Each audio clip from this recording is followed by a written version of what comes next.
Heading डालोगे आप लोग क्या, और उस टॉपिक का नाम होगा हाइजेनबर्ग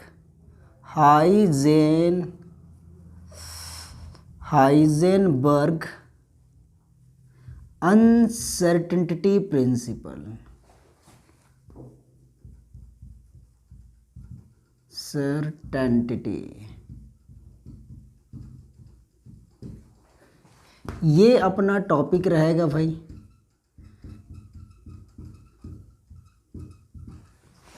देखते हैं ये क्या कहता है। पहले तो मैं इस देखना पसंद करूंगा कि स्क्रीन पे आ रहा है कि नहीं, कभी कभी ऊपर हो जाता है, हालांकि अच्छा ठीक है। तो देखो भाई ये क्या बोलता है, इसका सिंपल से कहना ये था कि किसी घूमते हुए इलेक्ट्रॉन का एक साथ पोजीशन और मोमेंटम को हम लोग फाइंड आउट नहीं कर सकते हैं, ये उनका कहना था। क्या मतलब है मैं समझाता हूँ। देखो उसका कहना यही था, उसको हम लोग डिफाइन भी कर लेंगे और किस तरह से काम करता है। तो देखो आप भी खुद बता सकते हो कि मान लो ऐसा कोई भी माइक्रोस्कोपिक पार्टिकल है जैसे कि इलेक्ट्रॉन्स, और इलेक्ट्रॉन तो एक माइक्रोस्कोपिक पार्टिकल है, मतलब बहुत छोटा होता है। और अगर ये बहुत ज़्यादा स्मॉल होगा तो इसको तो सबसे पहले हमको देखने के लिए माइक्रोस्कोप की ज़रूरत पड़ेगी, और माइक्रोस्कोप अंधेरे में काम करता नहीं है, ये काम करता है लाइट में, और लाइट में काम करेगा तो हो जाएगा खेल। देखो कैसे हो जाएगा, तो समझाता हूँ। अगर मान लो ये लगातार इलेक्ट्रॉन्स न्यूक्लियस के अराउंड रिवॉल्व कर रहा होगा, यही मैंने बताया कि इलेक्ट्रॉन से न्यूक्लियस के चारों ओर अगर लगातार घूम रहा है तो आप बता पाओगे इलेक्ट्रॉन कहाँ पर है? आप बता ही नहीं पाओगे ना।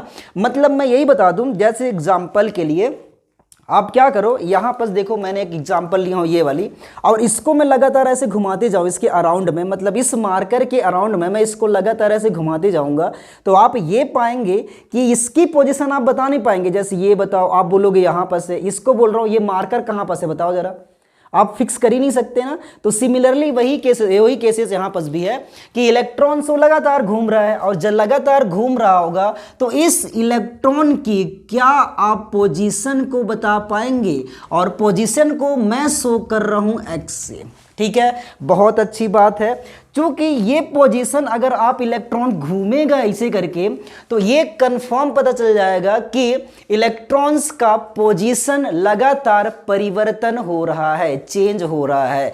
और अगर पोजीशन चेंज हो रहा होगा तो 100% मैं यहां पर डेल एक्स लिख सकता हूं। मतलब एक्स का मतलब तो मैंने पोजीशन बोला था, और डेल का मतलब होता है चेंजेस। तो इसकी पोजीशन में लगातार चेंजेस हो रही है, इसलिए मैं चाहूं तो डेल लगा सकता हूं, मैंने लगा भी दिया है। आगे समझो दूसरी बात, बताओ इलेक्ट्रॉन अगर घूम रहा होगा तो इसकी कुछ ना कुछ वेलोसिटी होगा, जिसको आप लोग बड़े प्यार से वेग बोला करते हो। तो मैं यही बता रहा हूं कि अगर इलेक्ट्रॉन घूम रहा है तो इलेक्ट्रॉन का कुछ ना कुछ वेग होगा, कुछ ना कुछ वेलोसिटी होगा। उस वेलोसिटी को मैं रिप्रेजेंट करना पसंद करूंगा v से। ये v क्या है? इस इलेक्ट्रॉन की वेलोसिटी, या जिस वेग के साथ इलेक्ट्रॉन न्यूक्लियस के अराउंड में रिवॉल्व कर रहा है। दूसरी बात बताओ, इलेक्ट्रॉन का मास भी तो होता है। इलेक्ट्रॉन का मास अगर है तो देखो क्या बोल सकता हूं मैं, इलेक्ट्रॉन का अगर मास है m तो मैं ऐसे बोल सकता हूं। देखो एक काम कर लेते हैं, तो इस थ्योरी का पहले स्टेटमेंट समझते हैं क्या बोलना चाहता है। इसने ये बोल के रखा कि किसी भी इलेक्ट्रॉन या कोई भी माइक्रोस्कोपिक पार्टिकल जो कि हाई वेलोसिटी के साथ मूव कर रहा है तो उसकी एक साथ पोजीशन और मोमेंटम को ज्ञात नहीं किया जा सकता। मतलब क्या? मतलब ये है कि अगर मैं ले लूं डेल एक्स मतलब पोजीशन, और उसका क्या ले लूं मैं मोमेंटम को, अगर मैं फाइंड आउट करना चाहूं तो इसको एक साथ फाइंड आउट करना पॉसिबल नहीं है, यही इसका कहना था। और अगर उसने बोला कि जैसे माइक्रोस्कोपिक पार्टिकल इलेक्ट्रॉन्स, अगर आप कभी भी इलेक्ट्रॉन का पोजीशन और मोमेंटम को, देखो मैं बता देता हूं, एक्स को मैंने कहा बोल रखा भाई, एक्स को मैंने बोल रखा है पोजीशन, और इसको मैंने बोल रखा है मोमेंटम। और बहुत लोग बोलेंगे मोमेंटम का क्या मतलब होता है, तो मोमेंटम को बेटा हम लोग बोला करते हैं संवेग।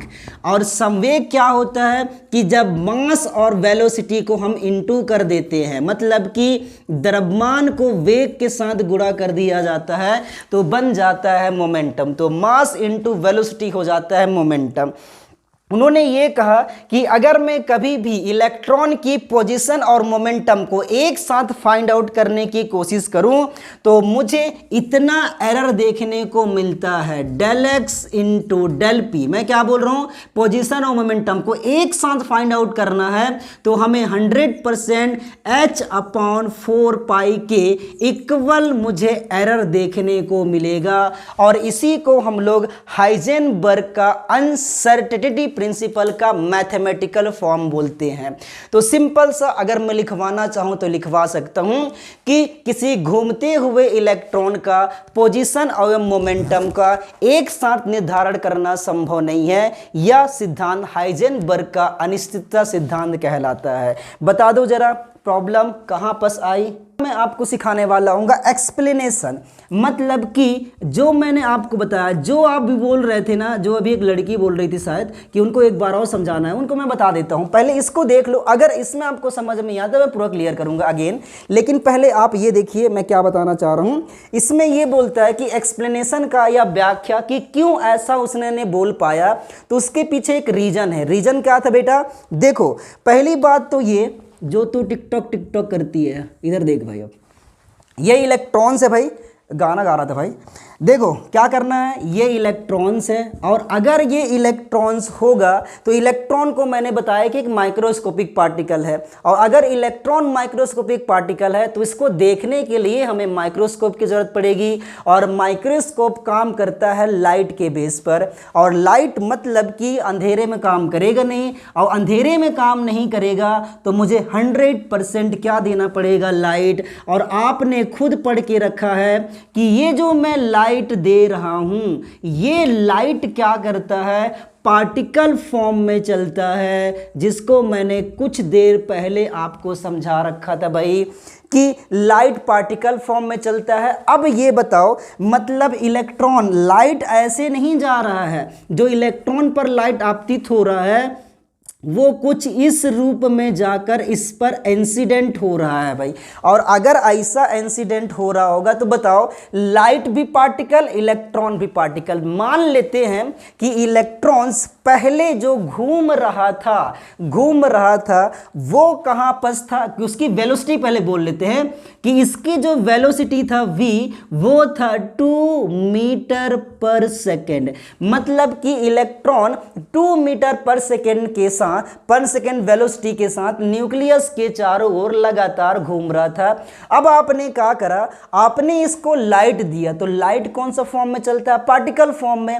और अगर पार्टिकल फॉर्म में चलेगा तो मुझे 100% ऐसे लग रहा है कि ये पार्टिकल और ये पार्टिकल जैसे इस पर टकराएगा इसकी वेलोसिटी को और इंक्रीज कर देगा। मतलब जब तक इस लाइट नहीं दिए थे तब तक इसकी वेलोसिटी कितनी थी, 2 मीटर पर सेकेंड। जैसे मैंने लाइट दिया तो इसकी वेलोसिटी कितनी हो जाएगी, इससे बढ़ जाएगा। हो सकता है 4 मीटर पर सेकेंड हो जाए, हो सकता है 6 मीटर पर सेकेंड हो जाए, पर इससे ज़्यादा होगा, 2 मीटर पर सेकेंड से ज़्यादा होगा। अब मुझे बताना कि किसी वस्तु को हम तब देख पाते हैं जब हमारी आंखों से रोशनी निकल करके, हमारी आंखों से लाइट निकल करके उस ऑब्जेक्ट पर या उस वस्तु पर टकराती है, और जब वो रिटर्न आती है तब हम उस वस्तु को देख पाते हैं। कहने का क्या मतलब है, मान लो मैं यहाँ से देखना चाह रहा हूँ तो हमारी आंख से निकला हुआ रोशनी कहाँ गया, इलेक्ट्रॉन पर,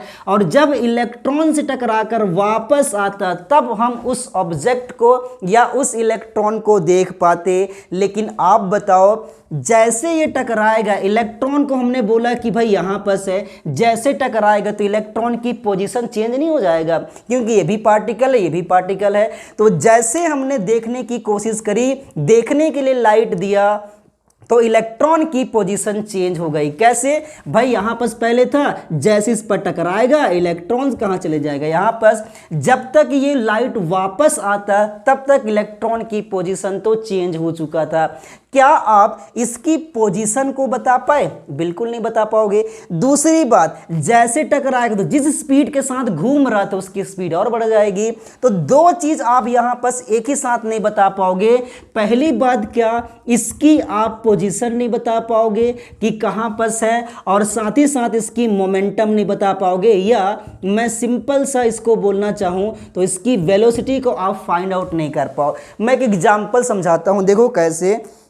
आपके घर में अगर कोई फैन होगा तो फैन को लगातार ऐसे घुमाओ, आप लगातार घुमाएंगे तो आप ये देखेंगे कि उसकी जो ब्लेड है, फैन की जो ब्लेड है, अगर ऐसे घूम रहेगा उस समय आप ये तो बता दो कितनी वेलोसिटी के साथ घूम रहा है, कितना स्पीड के साथ पंखा घूम रहा है, लेकिन उस समय उस ब्लेड की पोजीशन नहीं बता पाओगे कहां पर कितने टाइम पर है। आप बताएं लगातार घूमे तो कैसे बता पाओगे? इसका मतलब मैं क्या समझाना चाह रहा हूं, एकदम थोड़ा सा और डिटेल करने की कोशिश करता हूं। देखो, मैं इसको अगर ऐसे लगातार घुमाऊं तो आप ये तो जरूर बता पाओगे कि इस कितने स्पीड से घूम रहा है, मतलब इसकी वेलोसिटी बता पाओगे, लेकिन लगातार घूमेंगे तो आप पोजीशन कैसे बता पाओगे कि ये मार्कर कहाँ पर है? ऐसे घुमा रहा हो, बताओ कहाँ पर मार्कर है, बोलो कि चारों ओर। मैं पोजीशन पूछ रहा हूँ भाई, और पोजीशन पूछ रहा हूँ मतलब कहाँ पर है, यहाँ पर है कि यहाँ पर कि यहाँ पर कि यहाँ पर, तो आप बता ही नहीं पाओगे। तो दो पॉसिबिलिटी है कि अगर आप उसका वेग बता रहे हो, कितनी स्पीड से घूम रहा है, तब आप उसकी पोजीशन नहीं बता पाओगे, मतलब कहां पर है। और अगर मैं इसको रोक दूं तो आप बताओगे कि हाँ ये मेरे जस्ट सामने दिखाई दे रहा है, लेकिन जब ये रुक जाएगा तो क्या इसकी वेलोसिटी बता पाओगे कितनी स्पीड से घूम रहा है? नहीं, क्योंकि रुका हुआ है। तो दो चीज पता चल चुका है कि एक ही साथ अगर मैं उसकी पोजीशन को और उसकी वेलोसिटी को कैलकुलेट करने की कोशिश करूं तो ये चीज इम्पॉसिबल है। यही चीज किसने बता के रखा था? हाइजेनबर्ग ने बता के रखा था। अब मुझे बता दो कि अभी आपको थोड़ी बहुत क्लियर हुआ। सेटिंग डाल सकते हैं, that is quantum number.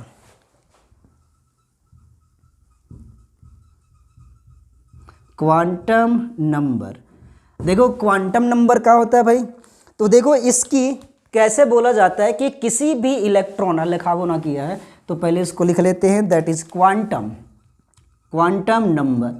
Hindi वाले क्या बोलेंगे बेटा? इसे क्वांटम संख्याएं बोलते हैं, तो लिख लेना कहीं पर, अगर आपको याद ना रहे तो इसे क्वांटम संख्याएं बोलते हैं। देखो क्या बोलते हैं, क्वांटम संख्या का सिंपल सा मतलब होता है कि किसी भी इलेक्ट्रॉन की अगर मैं पोजीशन और मोमेंटम को फाइंड आउट करने की कोशिश करूं तो मुझे जिन संख्याओं की आवश्यकता होती है उसे हम लोग क्वांटम नंबर कहते हैं। देखो मैं रिपीट कर देता हूं, मैंने क्या बोला है? मैंने ये बोला है कि जब मैं किसी इलेक्ट्रॉन्स की चार चीजें कैलकुलेट करूंगा भाई, क्या क्या चीजें?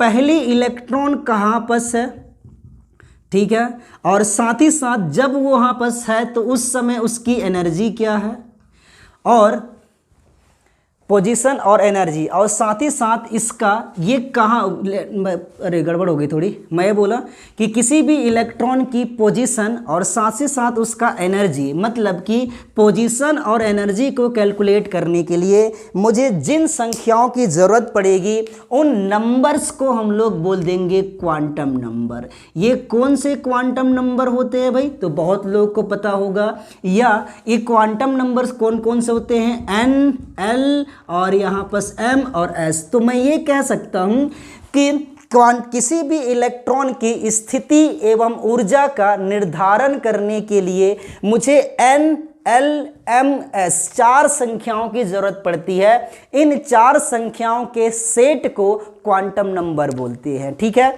रिपीट कर देता हूँ इंग्लिश मीडियम वालों के लिए कि किसी भी इलेक्ट्रॉन की पोजीशन और एनर्जी को कैलकुलेट करने के लिए हमें 4 नंबर की रिक्वायरमेंट होती है। इन 4 नंबर के सेट को क्वांटम नंबर बोलते हैं, जिनमें से कौन कौन से हैं? एन, एल, एम, एस है भाई। तो चलो इसी को सबसे पहले 1 बाय 1 डिस्कस करते जाते हैं। ये तो मैंने डेफिनेशन बता दिया, आप शायद लिख भी लोगे।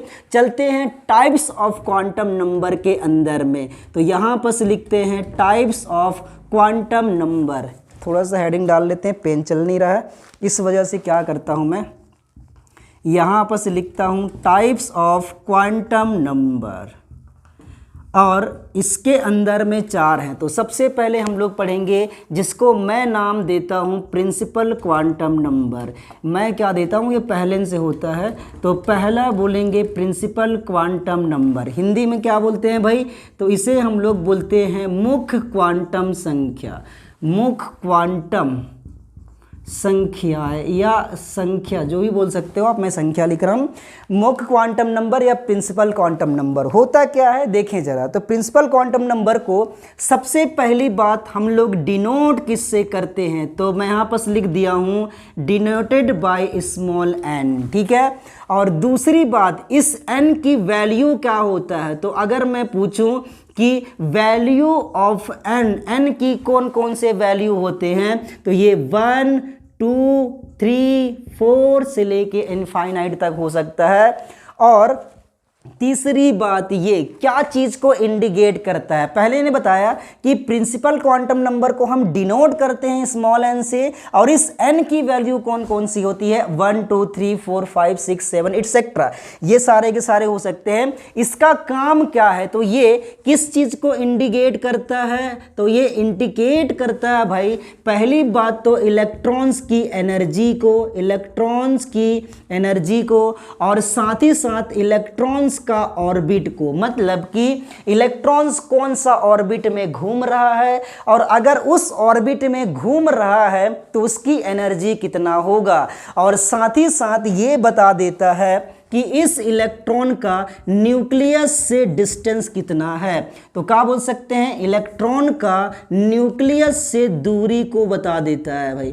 तो इस बात को आप लिख सकते हो, इलेक्ट्रॉन का न्यूक्लियस से डिस्टेंस को, मतलब क्या है, इसको एक डायग्राम के थ्रू समझाता हूं। देखो, अगर आप बोर एटॉमिक मॉडल को थोड़ा सा ऑब्जर्व करोगे तो ये बोलता है कि यहाँ पर न्यूक्लियस होता है, और ये जो ऑर्बिट है इसी को मैंने उस समय n बोला था। तो इस सिंपल सा मतलब ये हुआ कि ये जो प्रिंसिपल क्वांटम नंबर है वो किसी भी इलेक्ट्रॉन्स के ऑर्बिट को बताता है, मतलब कि इलेक्ट्रॉन्स कौन सा ऑर्बिट में घूम रहा है, पहले वाले में कि दूसरे वाले में कि तीसरे वाले कि चौथे वाले में, ठीक है। तो पहली बात ऑर्बिट के बारे में बताता है। और अगर आप ध्यान से देखेंगे तो इस n की वैल्यू ही मैंने 1 2 3 4 रखा था, और इसका हमने नाम दे रखा था k l, यहाँ पर m वगैरह वगैरह ऐसे कुछ रखे थे क्या, k l m, यहाँ पर n एटसेट्रा। और दूसरी बात और ध्यान रखिएगा कि अगर मैं ऐसे बताऊं कि n की वैल्यू एक तो होता नहीं है, ज़्यादा भी हो सकता है, जैसे ये k था l, अगर मैं बोलूं कि इलेक्ट्रॉन्स पहले यहाँ पर था तो आप क्या बोलोगे, और एक बार और बता रहा हूं कि इलेक्ट्रॉन यहाँ पर है, तो बताओ दोनों इलेक्ट्रॉन में डिफरेंस क्या लग रहा होगा। अगर मैं पहले बोलता हूं कि इलेक्ट्रॉन पहले ऑर्बिट में घूम रहा है तो ये पता चल जाएगा कि इलेक्ट्रॉन न्यूक्लियस से कितनी दूरी पर है, यहाँ है मतलब पास में होगा, अगर यहाँ होगा तो और थोड़ा दूर में होगा, इधर होगा तो थोड़ा और दूर में होगा। इसका मतलब तीन चीज तो पता चल चुका होगा यहाँ पर से, कि पहली बात ये कि इलेक्ट्रॉन्स किस ऑर्बिट में घूम रहा है, और जब जिस ऑर्बिट में घूम रहा है उस समय उसकी एनर्जी कितना है, और थर्ड पॉइंट उस समय नहीं, हाँ ये साथ ही साथ क्या बता देते हैं कि उससे न्यूक्लियस से उसकी डिस्टेंस कितना है। ये तीन चीज़ों के बारे में जानकारी देता है। बता दो, ये बात क्लियर हो गई क्या भाई। एक बात बोला है कि इलेक्ट्रॉन्स का एनर्जी को हम लोग कैलकुलेट कर सकते हैं, और एनर्जी का फॉर्मूला निकालने के लिए मैंने आपको एक फॉर्मूला सिखाया था भाई कि E इज इक्वल टू कितना लिखे थे, Z यहाँ पर 2 पाई स्क्वायर E की पावर 4 यहाँ पर m, और अपॉन में कितना लिखे थे भाई, तो बता दो जरा, यहाँ पर रहा होगा, एग्जैक्ट याद नहीं आ रहा है, फॉर्मूला में देख लेते हैं।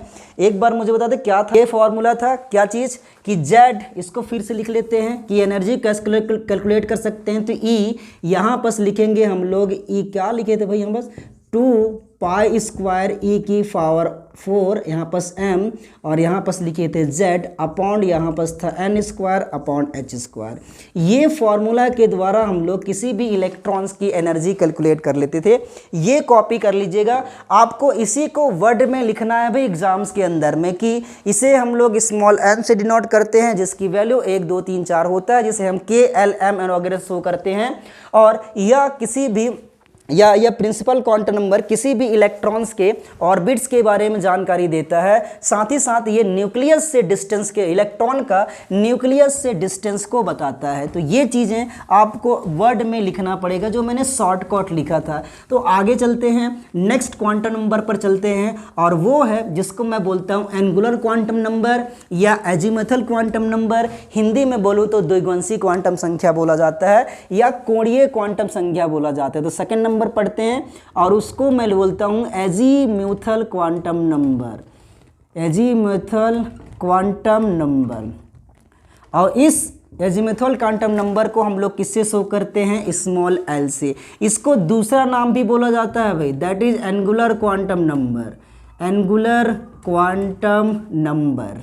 तो ये मैंने लिख लिया है और चलो देखते हैं क्या क्या है। तो इसको शॉर्ट पॉइंट है। पहली पॉइंट तो ये कि इसे किससे शो किया जाता है, तो लिख लेते हैं कि डिनोटेड बाय, क्या लिखूंगा भाई? Small L. इसे स्मॉल एल से रिप्रेजेंट किया जाता है। साथ ही साथ ये क्या बताता है ये बता देते हैं। तो इसकी जो वैल्यू होती है वो लिख लेते हैं कि value of L is equal to होता है 0 से लेके n-1 तक। इंग्लिश मीडियम वाले क्या लिखेंगे? 0 टू लेके n-1 तक लिखिएगा भाई कि इसकी वैल्यू 0 से लेके n-1 तक होता है। कैसे अभी मैं आपको सिखाने वाला हूँगा। दूसरी बात ये क्या बताता है, ये 2-3 चीज़ बारे में जानकारी दे देता है भाई। और ये क्या, पहली बात तो ये बता दिया कि इसको L से शो करते हैं, इसकी वैल्यू इतनी होती है। और ये बताता क्या है, तो ये इंडिकेट करता है किसी भी इलेक्ट्रॉन के सबसेल को। तो इंडिकेट बाय क्या? Subshell of electron. तो यहाँ पर लिखते हैं सबसेल ऑफ इलेक्ट्रॉन्स, मतलब ये इलेक्ट्रॉन के सबसेल के बारे में जानकारी देता है। और अगर आप ध्यान से देखेंगे तो मैंने सबसेल कौन कौन सा बना के रखा है, तो सबसेल आपको पता होगा कि SPDF, इसी के बारे में जानकारी देता है कौन? That is azimuthal quantum number. बहुत अच्छी बात है। एक चीज़ और यहाँ पर हम लोग लिख लेते हैं, जो मैंने ये पॉइंट लिखवाया है इसकी क्या मतलब रह गया है। तो चलो एक बार कैलकुलेट करके देखते हैं। जैसे मुझे क्या करना है, मुझे ये कैलकुलेट करना है कि अगर n = 1 हो तो L की कितने वैल्यू होंगे। तो कैलकुलेट करते हैं। तो देखो L का फॉर्मूला क्या है भाई? 0 से लेके है n-1 तक। अब मुझे बता दो यहाँ पास कि 0, n की वैल्यू कितना है भाई? 1, तो 1-1, तो क्या वैल्यू बन जाएगा? अगर आप L निकालोगे तो 0 से लेके 0 तक हो जाएगा। इसका मतलब हो जाएगा L = 0। अब मुझे एक बात बता दो, बहुत इंपॉर्टेंट पॉइंट ये है कि L = 0 है और हम कौन सा ऑर्बिट के बारे में बात कर रहे हैं, तो आप बोलोगे पहले ऑर्बिट्स के बारे में। और अगर ये पहले ऑर्बिट्स होगा तो देखो क्या बोल सकते हैं भाई, ये मेरा न्यूक्लियस था, ये पहला ऑर्बिट्स था। और इस ऑर्बिट को हम लोग क्या बोलते थे? n की वैल्यू कितना हुआ करता था? 1 हुआ करता था, जिसको हम लोग k बोला करते थे। अब बताओ इसके अंदर में कितने सबसेल हुआ करते थे, तो आप बोलोगे एक ही सबसेल हुआ करते थे। और सबसेल का नाम क्या था, तो आप बोलोगे s सबसेल था।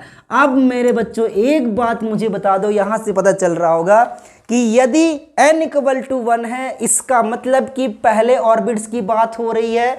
और पहले ऑर्बिट्स के अंदर में कौन से सबसेल प्रेजेंट होते हैं, तो आप बोलोगे 100% यहाँ पर S सबसेल प्रेजेंट होता है। इसका मतलब कि, और दूसरी बात L क्या बताता है, तो L बताता है सबसेल्स के बारे में। इसका मतलब L = 0 कभी भी दुनिया में आ जाए तो समझ जाना 100% कौन सी सबसेल की बात हो रही है, ये 100% S सबसेल की बात हो रही है।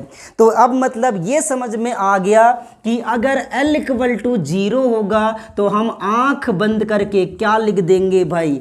L = 0 होने पर S सबसेल लिख देंगे। यहां पर मैं भूल गया हूं, S सबसेल लिख देंगे। ठीक है, क्लियर हो गया। इसको आप बहुत याद किया करते थे, मैंने आपको क्लियर कर दिया कि क्यों S की वैल्यू नहीं, S के लिए L की वैल्यू 0 क्यों होता है, तो मैंने अभी क्लियर कर दिया। आगे और कुछ पॉइंट को मैं क्लियर करते जाऊंगा, लेकिन पहले से कॉपी कर लो, स्पेस नहीं है मेरे पास, रफ करना पड़ेगा। करते हैं क्योंकि मुझे ये वैल्यू और कैलकुलेट करना है। और देखो रट्टा कुछ भी नहीं मरवाया हूँ भाई, मैंने सारा चीज़ प्रूफ करने की कोशिश करी है यहाँ पर। तो आगे चलते हैं, देखो क्या कर लेते हैं। यदि कभी भी ऐसा हो जाए कि n इक्वल टू 2 हो जाए, मतलब n की वैल्यू, मतलब कौन से ऑर्बिट की बात कर रहा है वो, तो सिंपल सी मैं बता दूं कि यहाँ पर पहला ऑर्बिट से दूसरा ऑर्बिट है, तो इस n इक्वल टू 2 की बात कर रहा है। और हमको पता है कि इसके अंदर में दो सबसेल होते हैं, s होता है, p होता है, ठीक है। अब हम लोग यहाँ पर सॉल्व करने वाले हैं भाई, तो देखो कौन कौन से हो सकते हैं, बताओ। L की वैल्यू मैंने क्या लिखा था, 0 to n-1 फॉर्मूला लिखे थे। अगर आप यहाँ पर 0 लिखोगे, n की वैल्यू कितना दिख रहा है, 2 -1 क्या हो जाएगा, 0 से लेके हो जाएगा 1 तक। इसका मतलब ये हुआ कि 0 से लेके 1 तक कितने वैल्यू होते हैं, तो दो ही वैल्यू होंगे। कौन कौन से, एक तो 0 का L इक्वल टू 0 हो जाएगा और L इक्वल टू हो जाएगा 1। इसका मतलब आप समझो मैं क्या बताना चाह रहा हूँ भाई, ये बता दो कि L इक्वल टू 0 है, L इक्वल टू 1 है, और हमने अभी कुछ टाइम पहले प्रूफ करवाया हूं कि L इक्वल टू 0 दुनिया में कभी भी आ जाए तो आपको कौन सबसेल लिखना है, आपको 100% S सबसेल लिखना है। इसका मतलब ये किसके बारे में बता रहा है, S सबसेल्स के बारे में। तो इसके अंदर में दो ही सबसेल थे, एक S था और एक P था। तो भाई L इक्वल टू 0 पर S होता है तो 1 किसकी वैल्यू हो जाएगी, P की। मतलब L इक्वल टू जब भी 1 आ जाए तो आप समझ जाना कि कौन सी सबसेल्स की बात की जा रही है, तो 100% P सबसेल की बात की जा रही है। आगे और मैं कैलकुलेट कराता हूं, देखिएगा कैसे इसको मैं और भी कैलकुलेट कराता हूं भाई। दो चीज़ें और क्लियर कर लेते हैं। अगर कभी भी n इक्वल टू 3 हो जाए तो हम लोग क्या निकाल सकते हैं, L की वैल्यू निकाल लो। 0 से लेके क्या होता है, तो 0 to हो जाएगा n-1, फॉर्मूला में रख डालो। तो 0 to n की वैल्यू कितना है मेरे दोस्त, तो यहाँ बोलोगे 3 - 1। इसका मतलब 0 to हो जाएगा 2, मतलब कि 0 से लेके 2 तक। अब बताओ 0 से लेके 2 तक कितने वैल्यू होते हैं, 0 भी होगा, 1 भी होगा और 2 भी होगा। मतलब 0 होगा, 1 होगा, 2। इसको मैं कैसे लिख सकता हूं कि L इक्वल टू 0, तो ऐसे लिख सकते हैं L equal to 0, L equal to 1 और L इक्वल टू 2। मेरे ख्याल से अभी तो समझ में आ गया होगा। अब मुझे बताओ L इक्वल टू जब 0 आता है तो आप इसे कौन सा सबसेल बोलते हो, तो इसे हम लोग बोल देते हैं S subshell. L equal to आने पर P सबसेल, और L इक्वल टू 2 आ जाए तो कौन सा सबसेल हो जाएगा, दैट इज D सबसेल हो जाएगा भाई। कैसे हमको पता भी था, अगर ये थर्ड ऑर्बिट्स बोल रहा है तो पहला ऑर्बिट, दूसरा ऑर्बिट, तीसरा ऑर्बिट्स, और इसके लिए हम लोग बोला करते थे n इक्वल टू 3, और इसके अंदर में 3 सबसेल हमने लिख भी रखा था SPD, जिसको हमने 3S 3P और 3D बोल रखा था। बात समझ में आ रही है क्या, मुझे जरा बताइएगा।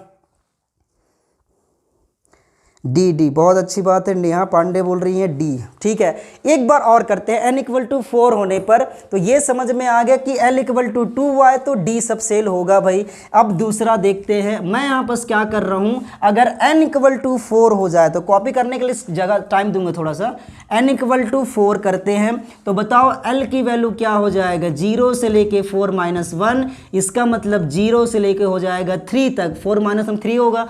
L इक्वल टू 0 हो गया, इसका मतलब 0 हो जाएगा, 1 हो जाएगा, 2 हो जाएगा और 3 हो जाएगा। और अगर मैं इसको लिखना चाहूं तो बड़े प्यार से क्या लिख सकता हूं, L equal to 0, L equal to 1, L equal to 2 और L इक्वल टू 3 लिख सकता हूं। स्क्रीन पे आ रहा है कि नहीं, स्क्रीन पे आ रहा है भाई। अब देखो L इक्वल टू 0 होने पर तो बच्चा जानता होगा कौन सा सबसेल S, इसके लिए P, इसके लिए D, तो इसके लिए कौन सा हो जाएगा F।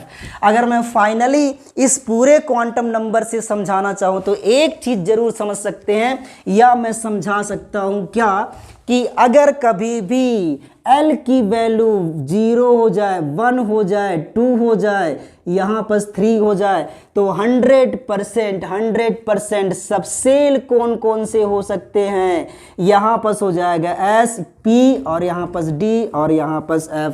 इसको 11th क्लास के अंदर में आपको रट्टा मरवाया जाता था, लेकिन मैंने यहाँ पर प्रूफ कर दी है भाई, क्योंकि आप लोग कॉलेज वाले हो और कॉलेज वालों को इसीलिए पढ़ाया जाता है स्टैंडर्ड कंडीशन में। रीज़न ये है क्योंकि आप लोग थोड़ा बड़े हो, और थोड़े बड़े हो तो थोड़ा समझदार भी ज़्यादा होगे। तो मैंने आपको ये बात समझा दी है। ज़रा बताइएगा कहीं पर आपको दिक्कत आई क्या हूँ कि भाई इसको, जब इस क्वांटम नंबर को, एजिमुथल क्वांटम नंबर को जब मैं एंगुलर क्वांटम नंबर बोलता हूँ तो इसका रिलेशन कहीं ना कहीं से एंगुलर क्वांटम नंबर नहीं, एंगुलर मोमेंटम से लेना देना होगा। इसका मतलब कि ये अगर एंगुलर क्वांटम नंबर इसलिए बोलते हैं क्योंकि ये एंगुलर मोमेंटम से लेना देना रखता है। तो फॉर्मूला क्या बन जाएगा भाई, एक मिनट जरा, चलो ठीक है अब हो रहा है। हाँ भाई मैं क्या बताना चाह रहा था, मैं भूल गया थोड़ा सा एक्चुअली, क्या बताना चाह रहा था, हाँ एंगुलर मोमेंटम के बारे में बता रहा था ना कि एंगुलर क्वांटम नंबर को एंगुलर मोमेंटम क्यों बोलते हैं। तो ध्यान रखिएगा एक फॉर्मूला है, उस फॉर्मूला के द्वारा हम लोग एंगुलर मोमेंटम कैलकुलेट करते हैं। कैसे, कौन सा फॉर्मूला है, तो हम लोग बोला करते थे angular momentum mvr is equal to h/2 under root of l+1। ये फॉर्मूला के द्वारा हम लोग किसी भी इलेक्ट्रॉन्स का एंगुलर क्वांटम नंबर कैलकुलेट कर सकते हैं, एंगुलर मोमेंटम कैलकुलेट कर सकते हैं। ये फॉर्मूला है भाई। अगर आप बोलोगे तो L क्या है, L एजिमुथल क्वांटम नंबर है। तो चलो एक बार ट्राई करके देखते हैं इस कैसे कैलकुलेट कर सकते हैं। तो फॉर्मूला देखो जरा, मान लो मैं किसके लिए निकालना चाह रहा हूं, S सब सेल के लिए। तो अगर S सब सेल के लिए बोलोगे तो L इक्वल टू कितना हो जाता है, 0। तो MVR निकाल के देखो, MVR इज इक्वल टू कितना हो जाएगा, H अपॉन हो जाएगा 2 अंडर रूट ऑफ L की वैल्यू कितना है भाई, 0, 0+1 कितना हो जाएगा। तो आप यहाँ पर लिख सकते हो MVR is equal to H/2 और यहाँ सॉल्व करोगे तो आ जाएगा 1। इसको कैलकुलेट कर लेना। तो S सब सेल के लिए आपको एंगुलर मोमेंटम की वैल्यू निकल जाएगा। ठीक है, आगे चलते हैं, आगे चलते हैं। हालांकि आपको इतना फॉर्मूला बस लिखना है, कैसे करना है वो तो उतना दिक्कत है नहीं, लेकिन अगर आप करना चाहते हो तो इतना भी कर सकते हो भाई।